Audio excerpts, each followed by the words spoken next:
तो हेलो दोस्तों, कैसे हैं आप सभी। आप देख रहे हैं देवदीन सर का शो। तो दोस्तों, आज के शो में मैं आपको 2017 सेट 5 के ऐसे 3 इम्पोर्टेंट क्वेश्चन बताने वाला हूं जिनमें एक क्वेश्चन का आना आपके बोर्ड एग्जाम में 100% तय है। तो दोस्तों, आज की वीडियो बहुत खास होने वाला है। इस वीडियो को बिल्कुल भी स्किप नहीं करिएगा। अगर चैनल के ऊपर पहली बार आए हैं, चैनल को सब्सक्राइब कर लीजिएगा। अगर आपको आज की वीडियो पसंद आए तो वीडियो को लाइक कर दीजिएगा। तो देखते रहिए दोस्तों मेरा शो। चलिए शुरू करते हैं। तो आइए दोस्तों, 7वें का नंबर का सवाल देखिए। इसमें दिया गया यदि tan a बराबर n tan b तथा sin a बराबर m sin b है तो सिद्ध कीजिए कि cos स्क्वायर a बराबर m स्क्वायर -1 बटे n स्क्वायर -1। ये हमें सिद्ध करना है। तो आइए सवाल को हल करते हैं। सवाल में क्या दिया? सवाल में दिया है tan a बराबर n tan b।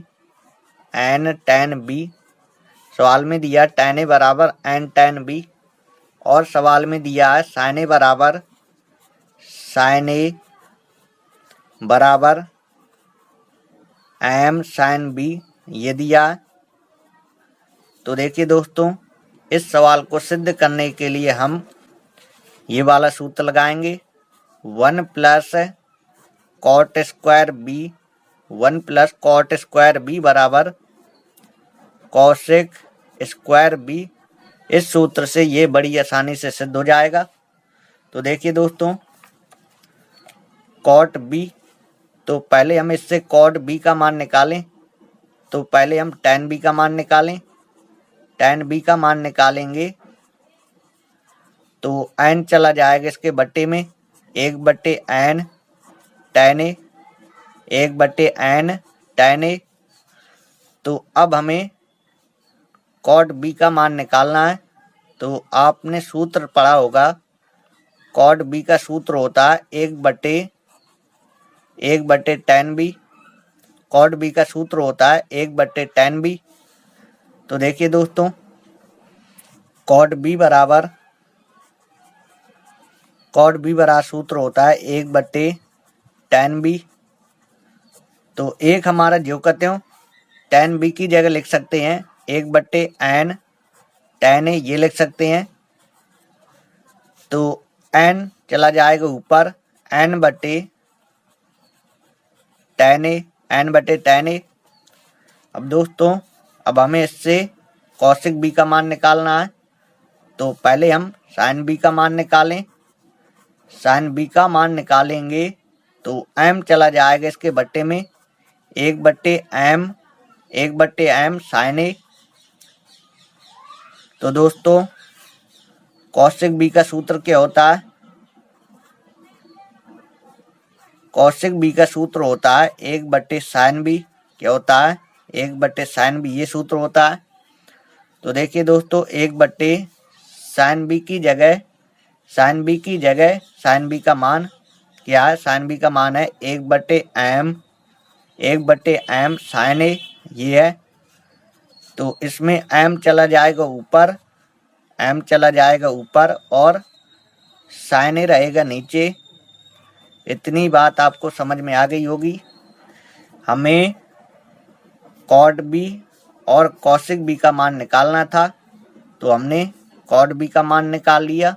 Cot B का मान है n/tan a और हमें कॉसिक बी का मान निकालना था। कॉसिक बी का मान है m/sin a।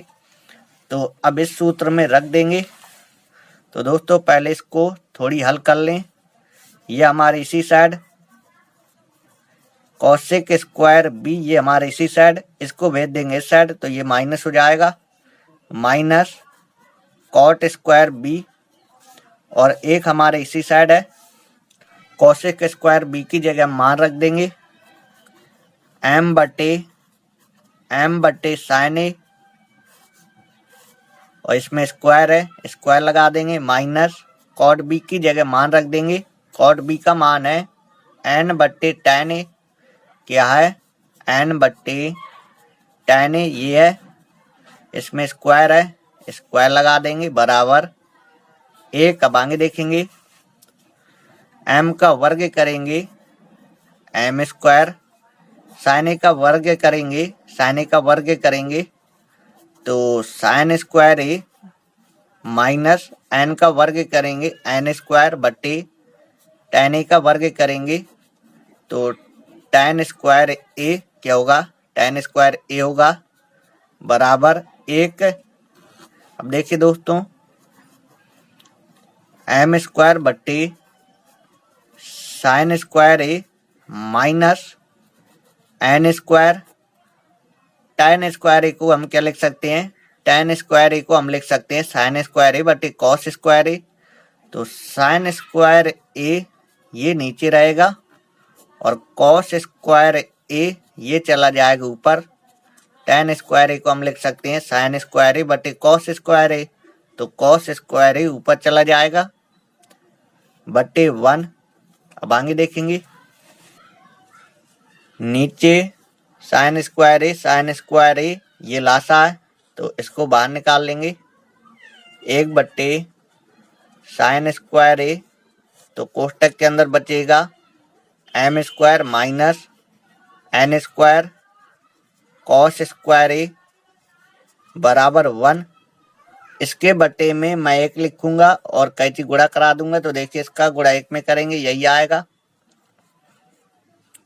M square minus N square cos square A बराबर इसका गुणा 1 में हो जाएगा तो साइन स्क्वायर ए। अब देखिए M square minus N square cos square A ये हमें सिद्ध करना है तो इसको हम नहीं बदलेंगे, कॉस स्क्वायर ए ये हमारा जो कहते हो इसे हम चेंज कर देंगे। साइन स्क्वायर ए को हम लिख सकते हैं 1 minus cos square A, sign square A को हम लिख सकते हैं 1 माइनस कॉस स्क्वायर ए।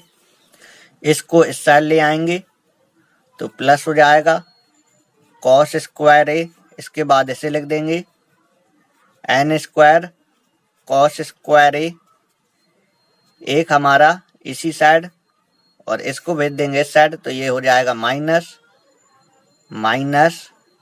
M square. तो अब देखिए कॉस स्क्वायर ए कॉमा ले लेंगे तो यहाँ पे 1 बचेगा माइनस यहाँ पे बचेगा एन स्क्वायर कॉस स्क्वायर ए कॉमा ले लेंगे, यहाँ पे 1 माइनस कॉस स्क्वायर ए हमारा कॉमा, यहाँ पे एन स्क्वायर बचेगा बराबर 1 माइनस एम स्क्वायर। तो देखिए दोस्तों कॉस स्क्वायर ए बराबर 1 माइनस एम स्क्वायर और ये चला जाएगा बट्टे में 1 माइनस एन स्क्वायर। तो देखिए दोस्तों जो हमें सिद्ध करना है उसमें एम स्क्वायर प्लस का, इसमें माइनस का, इसमें माइनस का 1 है, इसमें प्लस का 1 है। तो अब क्या करेंगे, अब हम ऊपर और नीचे से माइनस का कॉमा ले लेंगे, माइनस का कॉमा लेंगे तो ये माइनस का प्लस हो जाएगा और ये प्लस का माइनस हो जाएगा, ये माइनस का प्लस हो जाएगा। नीचे से भी हम माइनस का कॉमा लेंगे तो ये माइनस का प्लस हो जाएगा और ये प्लस का 1 है तो ये माइनस का 1 हो जाएगा, माइनस से माइनस कैंसिल हो जाएगा। तो कॉस स्क्वायर ए बराबर एम स्क्वायर माइनस 1 बट्टे एन स्क्वायर माइनस 1। तो देखिए दोस्तों हमें यही सिद्ध करना था तो हमने सिद्ध कर दिया। तो आई होप ये सवाल आपको अच्छे से समझ में आया होगा। 7वें का जो 8वां सवाल है उसको अच्छे से देखेंगे। इस सवाल के लिए हम कुछ नहीं कह सकते हैं कि ये सवाल आपके पेपर में आएगा या नहीं आएगा, लेकिन आपको हल कर लेना है। अगर ये सवाल आ जाए आपके पेपर में तो आपको छोड़ के नहीं आना है। तो अब आपको नेक्स्ट सवाल देखना है। दोस्तों 7वें का 8वां सवाल देखेंगे। ये सवाल पेपर में कई बार पूछा गया है तो दोस्तों इस सवाल को आपको बिल्कुल ध्यान से देखना है। इस सवाल में दिया है एक मनुष्य पानी के जहाज की छत पर खड़ा है, एक मनुष्य पानी के जहाज की छत पर खड़ा है। तो देखिए दोस्तों ये पानी का जहाज है, इस जहाज की छत पर मनुष्य खड़ा है जो पानी की सतह से 8 मीटर ऊपर है, जो पानी की सतह से 8 मीटर ऊपर है। मनुष्य के स्थान से एक पहाड़ की चोटी का उन्नयन कोण 60 अंश है। तो एक पहाड़ बना लेते हैं। एक बार फिर पढ़ेंगे। मनुष्य के स्थान से एक पहाड़ की चोटी का उन्नयन कोण 60 अंश है। तो दोस्तों ये पहाड़ की चोटी है, उन्नयन कोण ये कितना है, ये उन्नयन कोण 60 अंश है। जबकि पहाड़ की तली का अवनमन कोण 30 अंश है। पहाड़ की तली का अवनमन कोण, ये अवनमन कोण कितना है, 30 अंश है। तो ये 30 अंश है, तो ये भी 30 अंश होगा, क्योंकि अवनमन कोण और उन्नयन कोण बराबर होते हैं। दोस्तों हमें ज्ञात क्या करना है, हमें ज्ञात करना पहाड़ की ऊंचाई।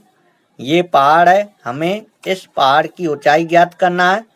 और हमें क्या ज्ञात करना है, और हमें जहाज से, दोस्तों ये जहाज है, जहाज से पहाड़ की क्षैतिज दूरी, जहाज से, ये पहाड़ है, जहाज से पहाड़ की ये क्षैतिज दूरी, ये हमें ज्ञात करना है। तो देखिए दोस्तों इस सवाल को हल करेंगे।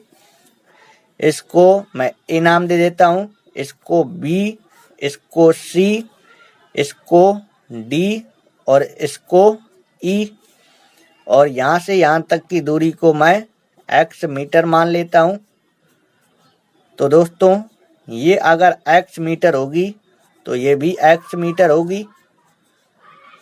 ये 8 मीटर है तो ये भी 8 मीटर होगी।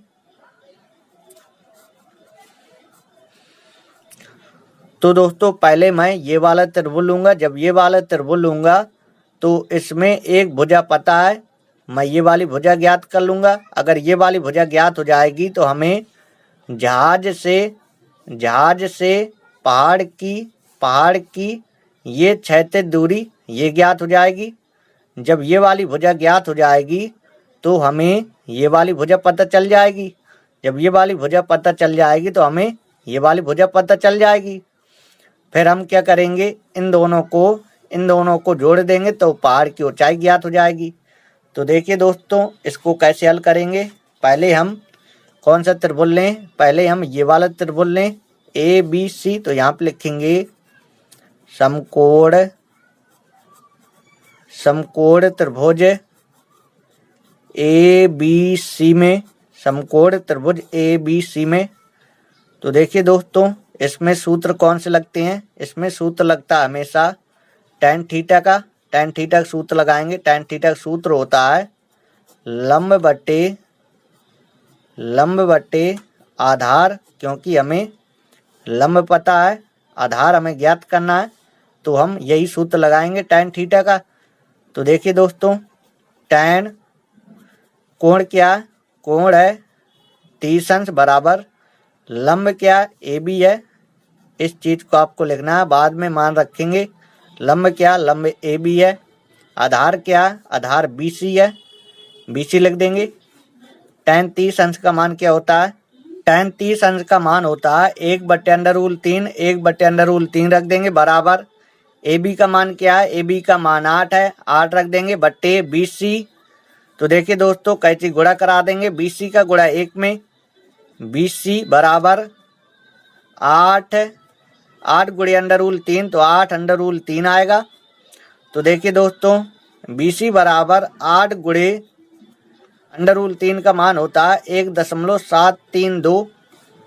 तो देखिए दोस्तों BC बराबर गुणा करेंगे 1.732 गुणे 8, 8 का गुणा 2 में, 8 दूनी 16, 8 ती 24, 24 1 25, 8 सती 56, 56 57 58, 8 का 8, 8 5 13। तो देखिए दोस्तों 13.856, तीसरा अंक 5 से बड़ा है तो इसमें एक जोड़ देंगे तो BC आएगा 13.86 मीटर। और BC क्या है, BC है जहाज से पहाड़ की क्षैतिज दूरी। तो देखिए दोस्तों यहाँ पे मैं लिख दूंगा जहाज से पहाड़ की क्षैतिज दूरी BC है। BC का मान कितना आया है BC का मान आया है 13.86 मीटर, ये आया है। तो दोस्तों BC कितना आया? BC आया 13.86। हमने किसका किसका गुणा कराया था? हमने गुणा कराया था 8√3 का। 8√3 का गुणा कराया था जब भी 13.86 आया है। तो देखिए दोस्तों, यहाँ पे आपको यहाँ से यहाँ तक की दूरी, यहाँ से यहाँ तक की दूरी क्या लिखेंगे? 8√3 मीटर, ये लिखेंगे। अगर गुणा करा देंगे तो क्या आ जाएगा? ये आ जाएगा। इसे हम ये भी लिख सकते हैं। अभी आपको पता चलेगा हमने ऐसा क्यों लिखा है। तो देखिए दोस्तों, अब हम कौन सा त्रिभुज लेंगे? अब हम लेंगे ये वाला त्रिभुज ADE। तो देखिए दोस्तों, यहाँ पे हम लिखेंगे समकोण त्रिभुज ADE में। तो इसमें हमें लंब निकालना है। आधार हमें पता है, तो हम सूत्र लगाएंगे tan थीटा बराबर लंब बटे आधार, ये सूत्र लगाएंगे। tan थीटा कोण क्या है? कोण है 60 अंश। लंब कौन सी भुजा है? लंब है DE, ये वाली भुजा है। आधार क्या? आधार AD है, AD लिख दूंगा। tan 60 अंश का मान क्या होता है? tan 60 अंश का मान होता है √3। कितना होता है? √3 होता है। DE ये हमें ज्ञात करना है। AD हमें पता है, AD हमने अभी ज्ञात करी थी। AD ये वाली भुजा आई थी 8√3, इसके बटे में 1 लिखेंगे, कैंची गुणा करा देंगे। DE बराबर इसका गुणा इसमें करेंगे 8√3 गुणे √3। तो DE बराबर 8 हमारा जो कहते हो √3 गुणे √3, तो 3 बाहर निकल आएगा। तो DE बराबर 8 गुणे 3 8 24। तो DE कितनी आ गई? DE आ गई 24 मीटर। दोस्तों, हमने 8√3 इसलिए इसको लिखा क्योंकि √3 गुणे √3 करेंगे तो 3 बाहर निकल आएगा। 8 गुणे 3 करेंगे 8 24। तो DE ये वाली भुजा कितनी आ गई? ये वाली भुजा आ गई 24 मीटर। तो दोस्तों, हमें पहाड़ की ऊंचाई ज्ञात करना है। हमें पहाड़ की ऊंचाई ज्ञात करना। पहाड़ की ऊंचाई क्या? CE ये पहाड़ की ऊंचाई है। तो देखिए दोस्तों, CE पहाड़ की ऊंचाई कैसे निकलेगी? हम CD और DE जोड़ देंगे। CD और DE ये जोड़ देंगे। तो CD ये है 8 प्लस DE 24। तो जोड़ेंगे 8 4 12 और 2 1 3। तो पहाड़ की ऊंचाई आएगी 32 मीटर। तो दोस्तों, हमें जहाज से पहाड़ की क्षैतिज दूरी ज्ञात करनी थी। तो ये आई है 13.86 मीटर और हमें पहाड़ की ऊंचाई ज्ञात करना था। तो पहाड़ की ऊंचाई आई है 32 मीटर। तो आई होप ये सवाल आपको अच्छे से समझ में आ गया होगा। अगर आपको स्क्रीनशॉट लेना हो तो जल्दी से आप लोग स्क्रीनशॉट ले लीजिए। दोस्तों, अब आपको जो मैं प्रमेय सिद्ध कराने वाला हूँ, ये प्रमेय पेपर में बहुत बार पूछी गई है। तो दोस्तों, इस प्रमेय को आपको बहुत ही ध्यान से समझना है क्योंकि इस प्रमेय से बहुत प्रश्न भी पेपर में बनते हैं। तो देखिए दोस्तों, ये वाली प्रमेय यहाँ पे आपको बगल पे स्क्रीन पर दिख गई होगी। इस प्रमेय में हमें क्या दिया है? इस प्रमेय में हमें दिया है दो समरूप त्रिभुजों के क्षेत्रफलों का अनुपात इनकी संगत भुजाओं के अनुपात के वर्ग के बराबर होता है। इस बात को सिद्ध कीजिए। तो दोस्तों, इस प्रमेय को मैं बहुत ही शानदार तरीके से सिद्ध करवाता हूं। तो चलिए शुरू करते हैं। तो देखिए दोस्तों, सवाल में क्या दिया? सवाल में दिया दो समरूप त्रिभुज हैं। तो मैं क्या करूंगा? मैं दो त्रिभुज बना लूंगा। तो मैंने एक त्रिभुज ABC बनाया है, एक त्रिभुज मैंने PQR बनाया है। ये दोनों त्रिभुज क्या है? ये दोनों त्रिभुज समरूप हैं। ये सवाल में दिया है। तो यहां से मैं लिखूंगा दिया है। क्या दिया है? सवाल में दिया त्रिभुज ABC, त्रिभुज ABC और त्रिभुज PQR, ये दोनों त्रिभुज क्या है? ये दोनों त्रिभुज समरूप हैं। और हमें सिद्ध क्या करना है? तो पहले मैं यहां से लिखता हूं, सिद्ध करना है। हमें क्या सिद्ध करना है? हमें सिद्ध करना है त्रिभुजों के क्षेत्रफलों का अनुपात, त्रिभुजों के क्षेत्रफलों का अनुपात। तो देखिए दोस्तों, लिखेंगे त्रिभुज ABC का क्षेत्रफल, त्रिभुज ABC का क्षेत्रफल बट्टे त्रिभुज PQR का क्षेत्रफल, PQR का क्षेत्रफल।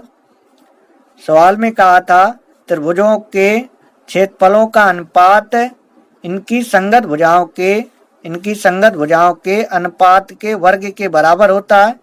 यह हमें सिद्ध करना है। तो देखिए दोस्तों, एक के सामने वाली भुजा क्या है? BC है, BC लिखेंगे बट्टे P के सामने वाली भुजा क्या है?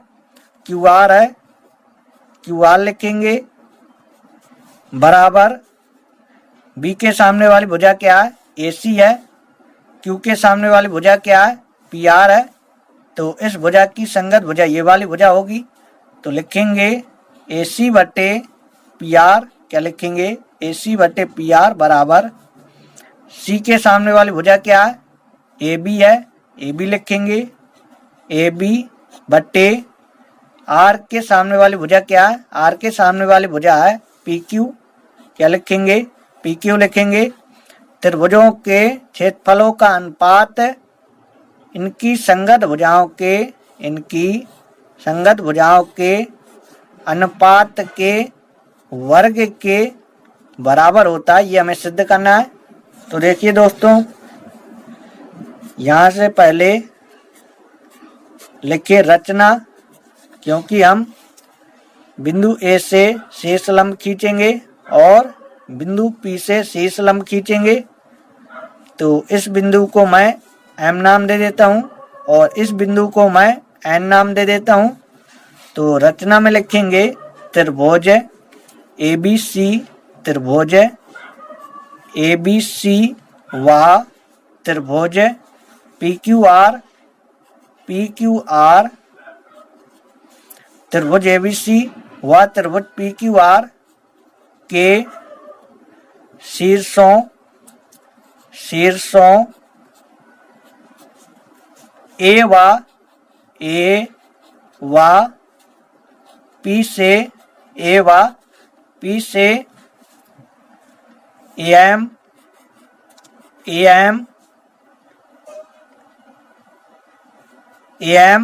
व PN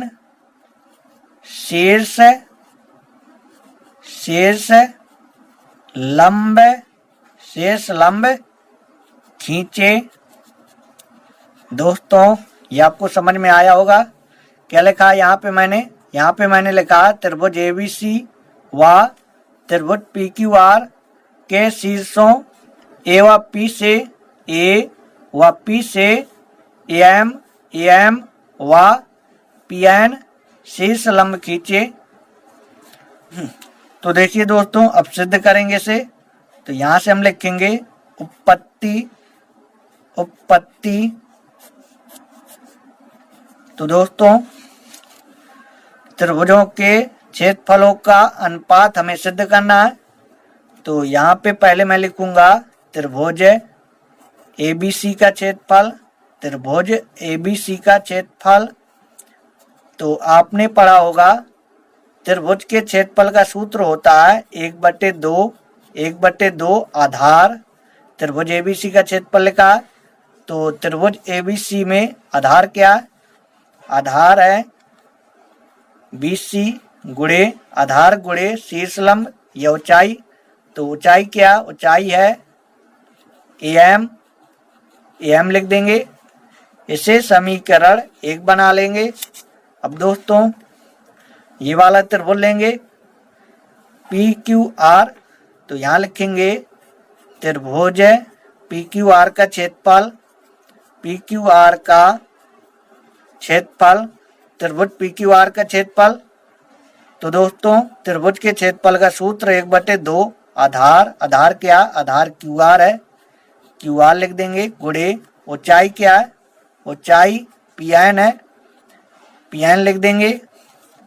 अब दोस्तों हमें इन दोनों का अनुपात करना है, तो इसे मैं समीकरण 2 बना लेता हूं और समीकरण 1 में समीकरण 2 से भाग दे दूंगा तो इनका अनुपात आ जाएगा।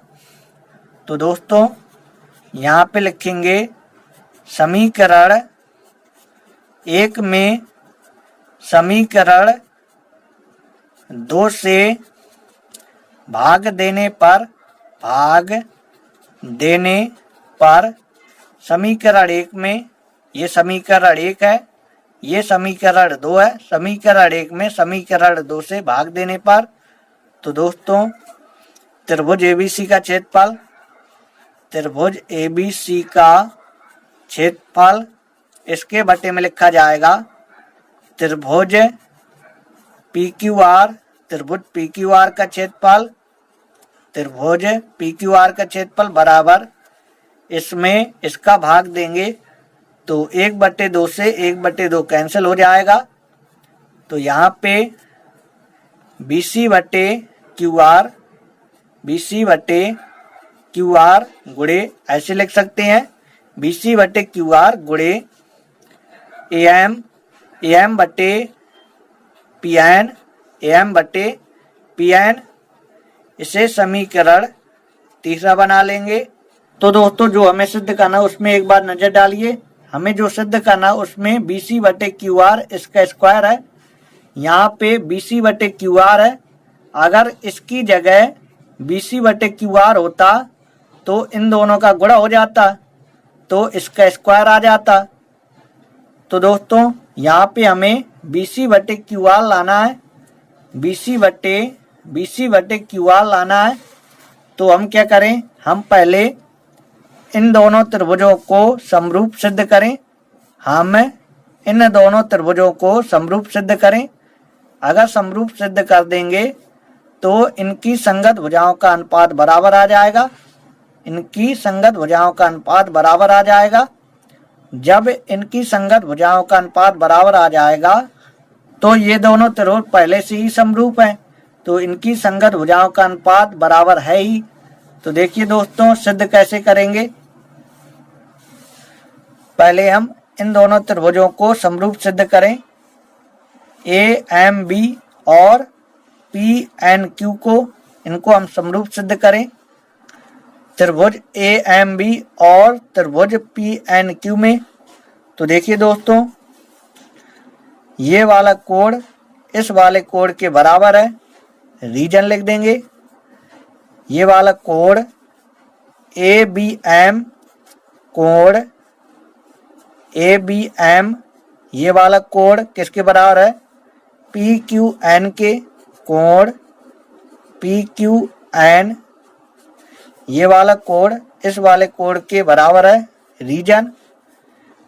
ये दोनों त्रिभुज क्या थे, ये दोनों त्रिभुज समरूप थे, तो कोष्टक में लिख देंगे चूंकि त्रिभुज ABC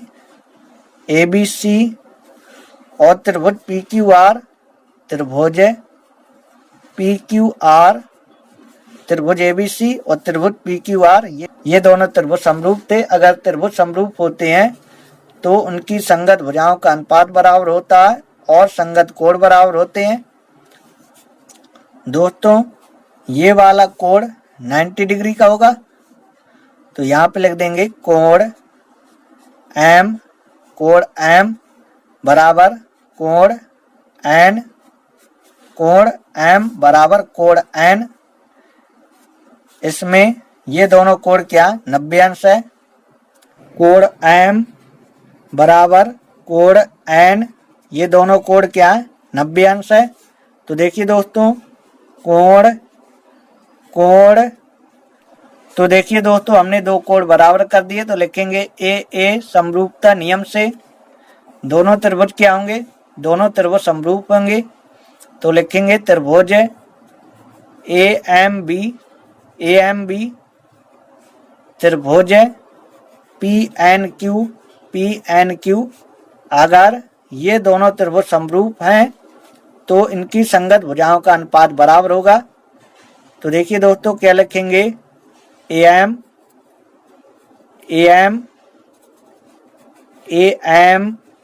बट्टे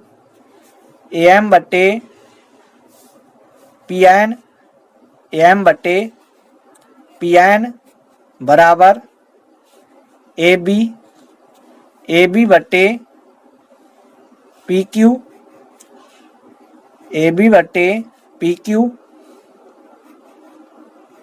अगर ये दोनों त्रिभुज समरूप है तो इनकी संगत भुजाओं का अनुपात बराबर होगा। तो देखिए दोस्तों AM बट्टे PN इसकी जगह AB बट्टे PQ लिख सकते हैं, इसकी जगह AB बट्टे PQ लिख सकते हैं। तो हमें करना क्या था, हमें करना था BC बट्टे QR AB बट्टे PQ इसकी संगत भुजा ये है और ये दोनों त्रिभुज क्या है, समरूप हैं। जब ये दोनों त्रिभुज समरूप हैं तो ये वाली भुजा इसके संगत होगी, ये वाली भुजा क्या होगी, इसके संगत होगी। तो हम ऐसे लिख सकते हैं AB बट्टे PQ बराबर BC बट्टे QR, ऐसा हम लिख सकते हैं क्योंकि ये दोनों त्रिभुज क्या समरूप है। तो देखिए दोस्तों लिखेंगे AB बट्टे PQ बराबर BC बट्टे QR रीजन लिख देंगे। त्रिभुज ABC और त्रिभुज PQR ये दोनों त्रिभुज क्या है, समरूप हैं। जब समरूप है तो इनकी संगत भुजाओं का अनुपात बराबर होगा। तो देखिए दोस्तों इसे समीकरण चौथा बना लेते हैं और इसे समीकरण पांचवा बना लेते हैं। लिखेंगे समीकरण 4 व 5 से। तो हमें करना क्या, हमें AB बटे PQ की जगह BC बटे QR लिखना है। AM बटे PN ये जो करते हो, AM बटे PN ये जो करते हो, AB बटे PQ इसकी जगह हमें करना है BC बटे QR। इसे समीकरण 6 बना लेंगे। हमने AM बटे PN AB बटे PQ इसकी जगह BC बटे QR लिख दिया। तो अब हम AM बटे PN इसकी जगह लिख सकते हैं BC बटे QR। तो देखिए दोस्तों यहाँ पे लिखेंगे समीकरण 6 का मान, समीकरण 6 का मान समीकरण 3 में रखने पर, समीकरण 6 का मान समीकरण 3 में रखने पर। तो देखिए दोस्तों लिखेंगे त्रिभुज ABC का क्षेत्रफल, त्रिभुज ABC का क्षेत्रफल बटे त्रिभुज PQR, यहाँ पे त्रिभुज PQR का क्षेत्रफल, त्रिभुज ABC का क्षेत्रफल बटे त्रिभुज PQR का क्षेत्रफल बराबर BC बटे QR गुणे AM बटे PN इसकी जगह लिख सकते हैं BC बटे QR ये लिख सकते हैं। तो देखिए दोस्तों त्रिभुज ABC का क्षेत्रफल बटे त्रिभुज PQR का क्षेत्रफल BC गुणे BC तो BC स्क्वायर, QR गुणे QR तो QR स्क्वायर। तो ऐसे बाहर स्क्वायर लगा सकते हैं। BC बटे QR ये त्रिभुज समरूप है तो इनकी संगत भुजाओं का अनुपात बराबर होगा। तो BC बटे QR इसकी जगह हम AC बटे PR भी लिख सकते हैं। इसकी जगह हम AB बटे PQ भी लिख सकते हैं। तो यहाँ पे लिख देंगे त्रिभुज ABC का क्षेत्रफल बटे त्रिभुज PQR का क्षेत्रफल। अगर आपको अभी नहीं समझ में आया तो हम आपको देखो समझा दें। BC बटे क्या सिद्ध हुआ है? BC बटे सिद्ध हुआ है BC बटे QR, BC बटे QR इसका वर्ग सिद्ध हुआ है। तो देखिए दोस्तों, त्रिभुज ABC और त्रिभुज PQR ये दोनों त्रिभुज क्या थे? समरूप थे। तो इनकी संगत भुजाओं का अनुपात बराबर होगा। तो AB बटे PQ बराबर BC बटे QR बराबर AC बटे PR। तो BC बटे QR ये सब क्या है? बराबर है। तो BC बटे QR की जगह AB बटे PQ भी लिख सकते हैं। इसकी जगह ये भी लिख सकते हैं, इसकी जगह ये भी लिख सकते हैं। यानी यहाँ लिख देंगे AC बटे PR बराबर AB बटे PQ।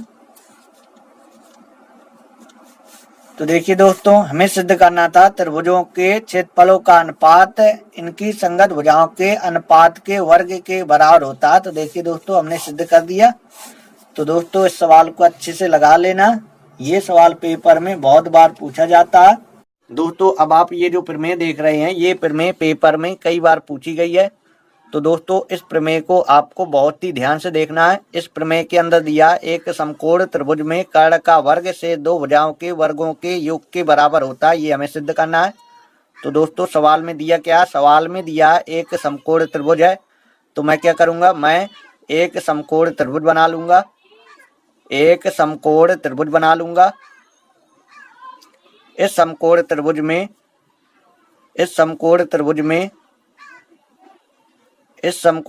में ये जो कोण B है, ये समकोण है।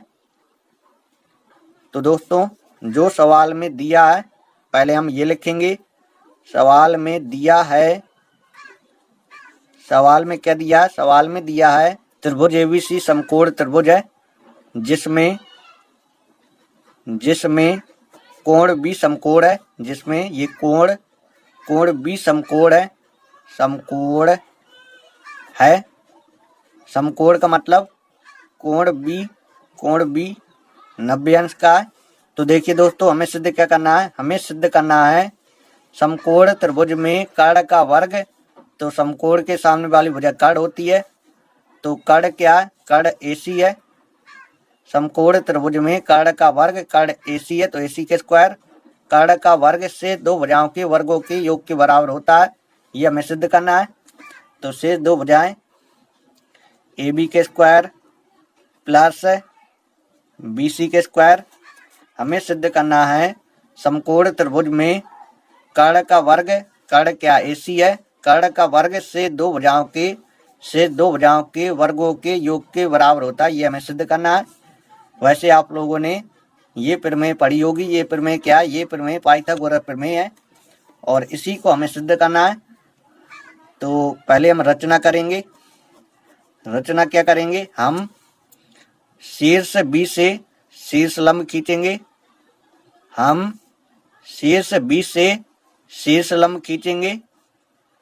शीर्ष लंब BD खींचेंगे। किस रेखा पर? AC रेखा पर। तो देखिए दोस्तों, लिखेंगे BD लंब AC, BD लंब AC खींचा।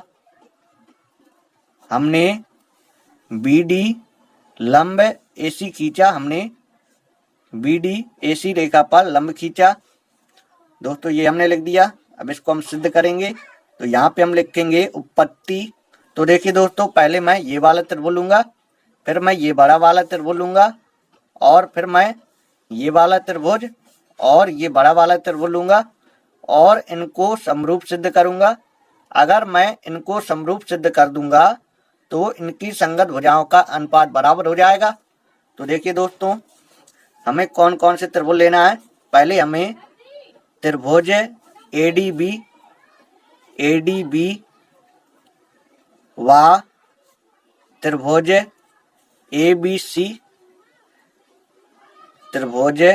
एबीसी में पहले हमें त्रिभुज एडीबी और त्रिभुज एबीसी ये दोनों त्रिभुज लेना है।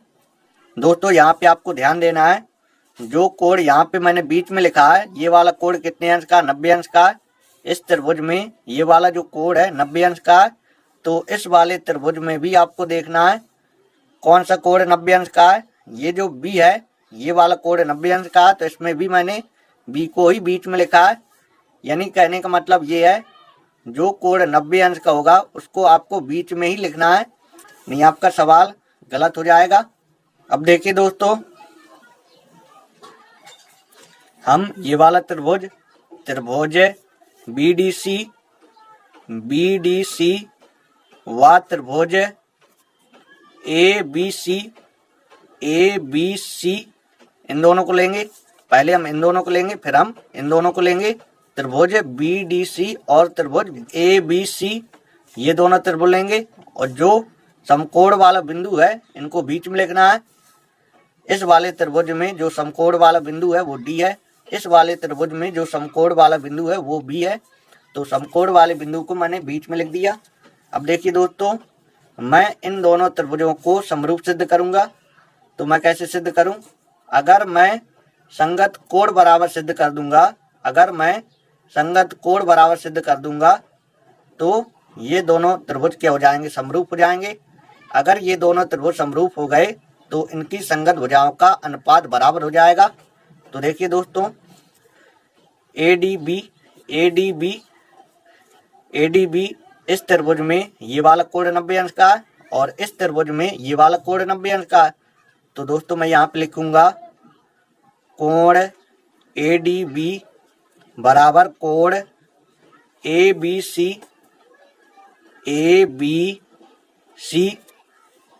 ये वाला कोण बड़े वाले त्रिभुज में इस कोण के बराबर है।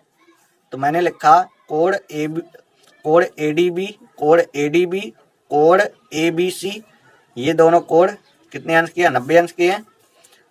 और दोस्तों एक कोण और बराबर सिद्ध कर दें।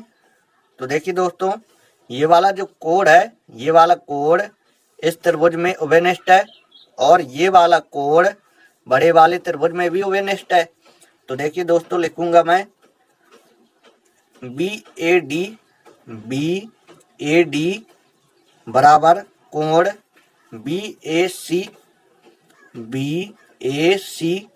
कोण BAD बराबर कोण BAC ये दोनों कोण क्या बराबर, कारण क्योंकि ये उभयनिष्ठ है।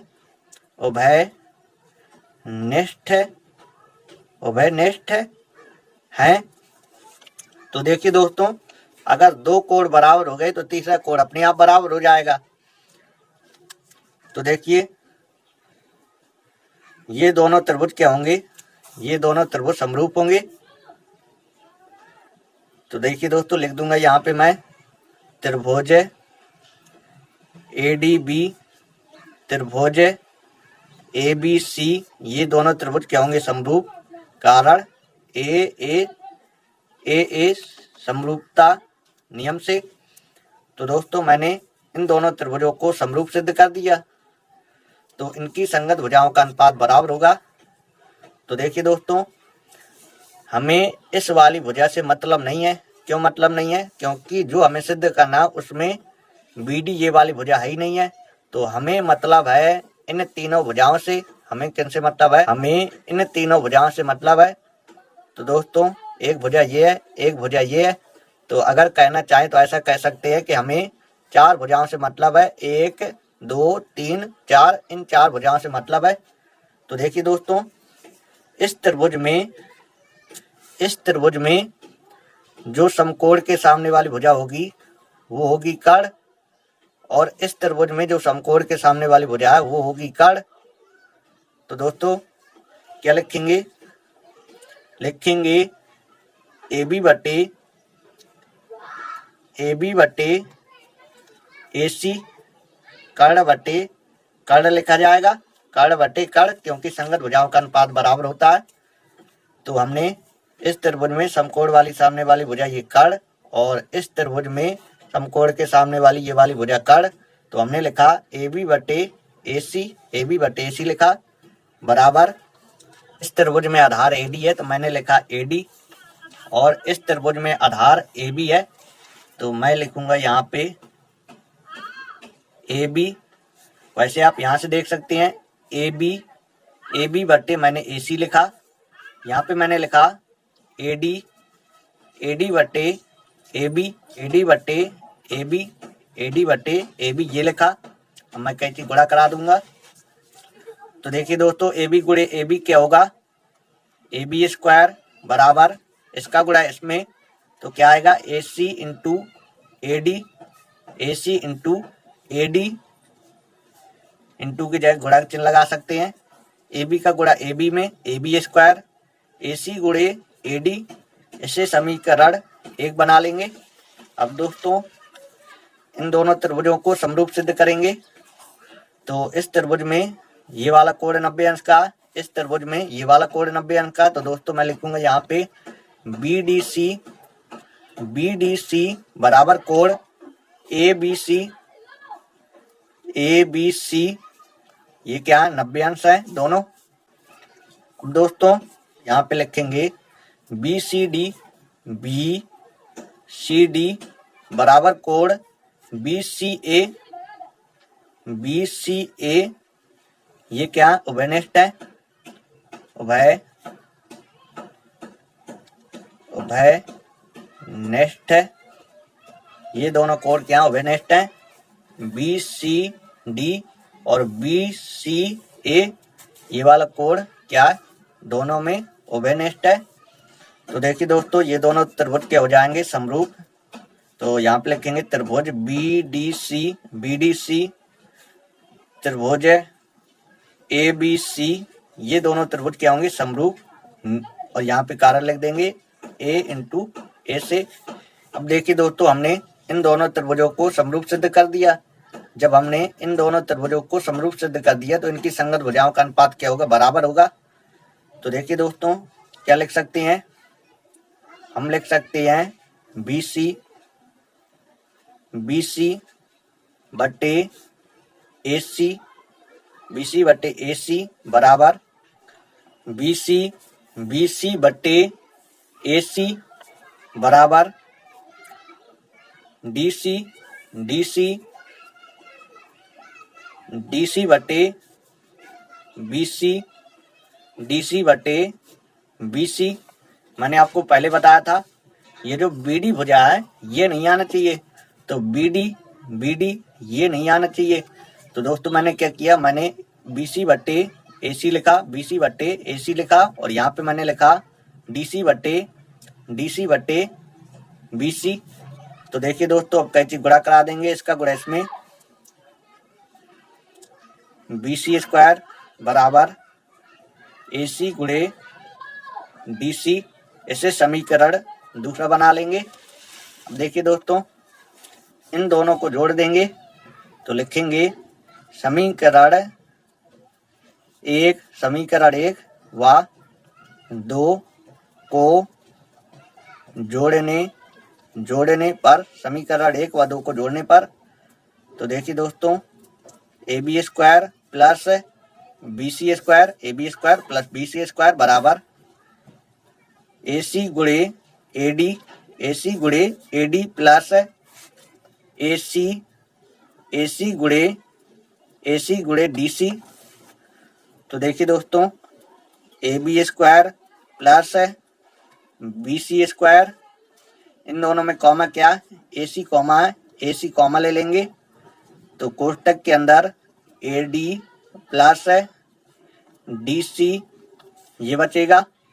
तो देखिए दोस्तों A B square plus B C square बराबर ए सी गुणे A D plus D C, A D plus DC, AD plus DC जोड़ देंगे तो बन जाएगा AC।